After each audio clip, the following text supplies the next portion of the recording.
Hello, I hope you're well. Thank you for joining me for this particular video. A couple of weeks ago, when I posted the welcome video here in the group, I asked you all to just pop at the bottom in the comments some of the things that you were struggling with when it comes to your social media. Now, lots of you replied, so thank you very much for doing that, and I read all your wonderful comments. As I started to gather the ideas, there were a couple of key themes that were coming out of those, and one of which was confidence around planning. So planning and organising your social media. So I thought it might be a good idea for me to be able to share with you three of my top tips in order to help build your confidence up in that particular arena. So this session is definitely all about just getting organised with your ideas for social media and being able to commit to producing and sharing. That's the important thing, sharing those ideas. So the tips are ideal for those of you who potentially forget, no judgment either here. So those of you who forget to post on social media regularly, or you struggle to come up with ideas in order to be able to share them on your channels. And it's ideal for those of you who feel as though you just don't have a plan or a purpose when it comes to your content, which I'm going to touch on first actually. But the three tips that I'll share with you hopefully will help you to gain back or regain control when it comes to your social media, and in doing so hopefully you will feel more confident, happier and inspired as well. All of those things, inspired in particular, in order to continue producing really good ideas and sharing them with your current customer base and your prospective customer base too. So my first tip is that you need to have a purpose behind why you post. So when I do my one-to-one workshops with clients, even before we start talking about what type of content is relevant for their particular business, their sector, their industry, etc., I always start with a session on brand. Without knowing why you do what you do, the purpose for what you do every day, how it is that you want to be able to engage with not just your current customer base, but to help build loyalty with them and also to attract new customers, it has to start with your brand. Now, as many business owners, small business owners in particular, I think can hopefully relate to this next point, is that you often jump sort of like feet first into setting up your business, and you will have an idea, of course, as to the purpose of your business. However, many of us will forget to find the time to articulate our brand and really understand our values, how they're linked to our business goals, how they're linked to our marketing in particular, because we're so busy trying to get the business off the ground, reach out to people, open this, start that, produce this, etc., that with sort of like the nature of starting a small business, you get caught up in it. And what happens is that articulation for your brand values just gets pushed to one side, and it's one of those things that you say, "I'll come on to do at some point," but you sort of never end up getting around to doing it. So in the one-to-one workshops that I do, that's where I like to start. I want to be able to help you really understand and take the time to formulate and really pinpoint why it is that you started the business. What were the values that drove you to start that? What is it that gets you up of a morning? Why is it that you want to still produce the best goods, services, products, whatever it is that you're doing for your customer base. And knowing that, how does that then relate to your marketing? How does that relate to your social media? How do the two connect? That's what I enable you to do, because without that, you won't be able to produce meaningful content that will help to generate engagement. If you've got engagement, you will then start developing really good relationships with your followers, really good relationships that will in time translate into transactions. So eventually they will start to buy from you. It will also help to appease the algorithm gods that I often refer to. Because if you are posting regularly and posting really good content that gets people wanting to leave comments, to want to share them, then you will have a massive tick when it comes to the algorithm system. But it all starts with your brand and knowing why. What is your purpose? What is your why?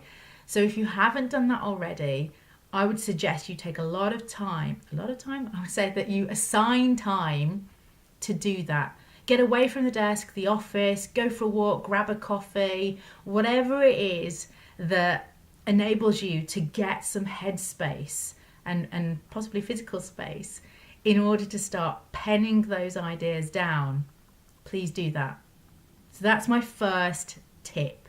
It might sound strange in a planning and organisation video, but you can't plan and organise your content without knowing why you are producing the content in the first place. And your reason for producing that content is intrinsically linked to why you do what you do. So I hope you see the connection there and why it is that I've put that as my first tip for you. So my second tip, once you've sorted out and you've fully understood your why, my second tip is around collection and collation of ideas.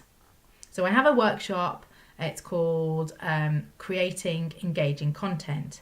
And in it, you and I get down and diggity with your brand, and we come up with a whole heap of ideas for content that are related specifically, again, back to your brand and back to what it is that you want to be able to achieve from your business. So that session usually involves lots of big pieces of paper, sticky notes, coloured pens. You know, I really get my stationery on with you on this particular session. But at the end of it, we have a whole heap of ideas that you can then use going forward for your content. But once we've done that session and our brains are spent, and we've got a whole heap of papers filled with content ideas, one of the questions that I will ask you is, so what are you going to do with those pieces of paper now? We've spent so much time both together trying to formulate the ideas. So what are you going to do with them? How are you going to take them to the next step? Now, the worst thing that I'd never want you to do this is that when we finish a session, that you simply fold those big pieces of paper up and then tuck them in a drawer and then forget about them. The ideas need to be housed somewhere. That is your first step in terms of ensuring that you are going to be committed when it comes to delivering on that content. So I would say you need to understand how you work best. So some of my clients will prefer spreadsheets. Others will prefer things like the notes facility on their phone. Others like post-it notes. Personally, I am a stationery geek and I have a different notebook for every aspect of my business. So this one is my ideas, content ideas book. So this is where that is where I will place all of my ideas for up and coming content.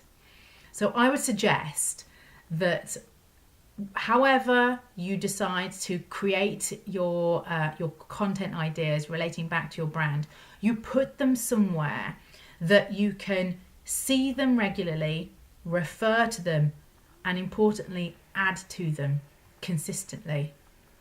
So whether or not you want to do a massive brain dump on big sheets of paper, you've got to then be able to put those somewhere. So whether that's then you rewrite them in a notebook with a little bit more detail, you put them into an Excel spreadsheet, as I say, or you populate them into your notes facility on your phone. There is another system, there are a number of systems out there actually. One that I've heard of and I've used myself is a system called Trello. So that's an online organization system that enables you to populate ideas, color code them, put them into different folders and all sorts. So if that's more your jam, then go ahead and Google Trello, Trello, and you can find out more about that. But find a way that suits you. Doesn't matter about what everyone else is doing, just focus on you and what it is that's going to work for you in terms of it being housed somewhere that, as I say, you can see, so it's in your mind and you can connect to it and think, yes, I've got to do this.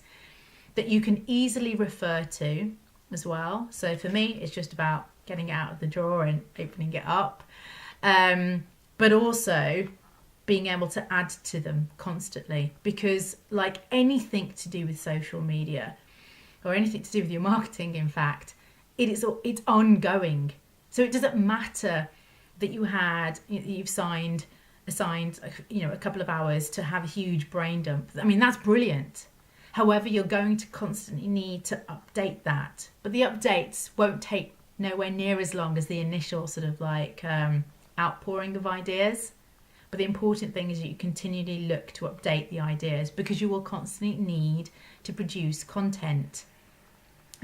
But content that relates to your business now, where it is that you want it to go, what your clients and customers are asking of you, trends that are happening in your industry, in life, and you need to be able to, or you can find a connection for your brand, product or service to relate to that.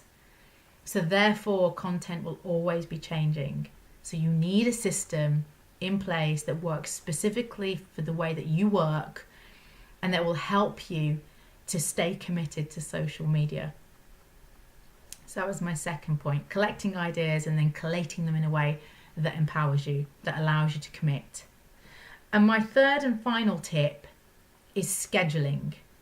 So wherever possible, I would highly encourage you to go and research scheduling systems that will allow you to create your content in bulk, in batches, and just allow you to then just that will help you then sort of like populate those across the different social media channels that you might have, different times, across different days of the week. So I personally use a system called Buffer, so that's Buffer.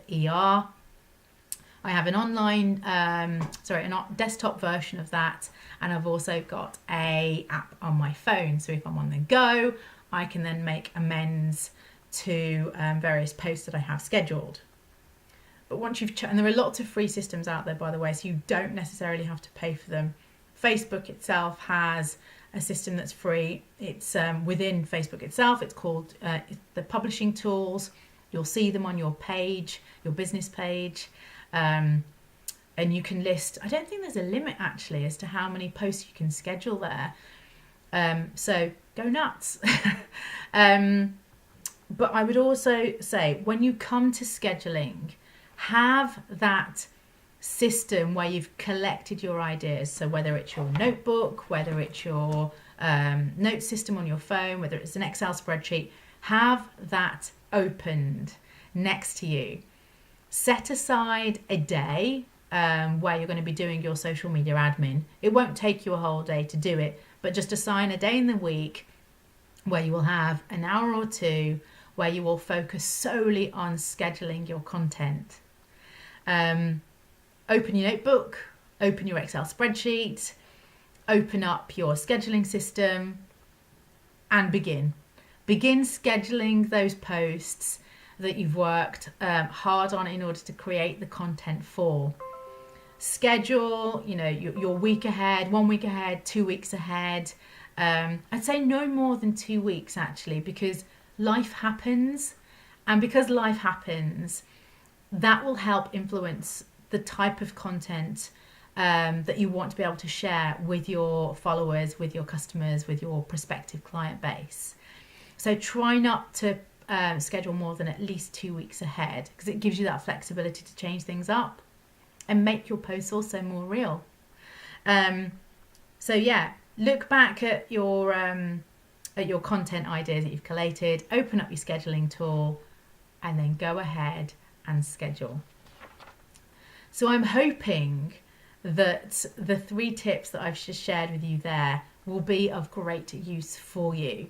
So remember, firstly, you need to understand your brand. Articulate why it is that you are doing what you're doing, how it is that will then enable you to create content that will be of value to your customer base, to your followers, to your prospective clients.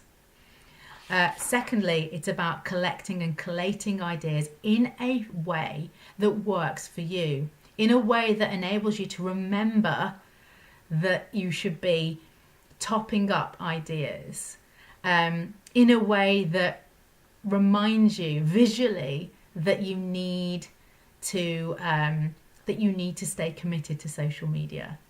And my third tip is to get scheduling. Free yourself of the burden from having to sit at your laptop, your computer, your phone every single day and having to sit there immediately and think, right, I've got to put a post out on Facebook, on Instagram, on LinkedIn, on Twitter. What on earth am I going to produce? What on earth am I going to say? Remove that burden, remove that pressure by scheduling ahead. So setting aside a day when you can just create posts ahead of time, and then just let the systems fire those out at the allocated day and time of week that you choose. So hopefully doing those 3 things is going to give you a huge amount of confidence for a start off and enable you to get organized in a way that frees you from the bonds, the shackles of having to sit at your laptop and forcing yourself to produce content that in that situation is probably subpar and probably has very little to do with your brand. So free yourself from that. Do yourself the proper service. Do your clients and your customers the proper service of actually getting organized in a way that then adds value to them and adds value to you and allows yourself to have that freedom to be creative, to think about your business in dimensions that potentially you haven't thought of before, because you are relieving yourself of that pressure. And hopefully that will work for you. Let me know. Do leave a comment below after watching the video as to hopefully you will be able to put these tips into practice. How have they worked for you? Do they work for you? What sort of systems do you use? Do you use a notebook? Do you use Excel? Yeah, let me know how you get on with it, and hopefully it will be a success. See you later, guys.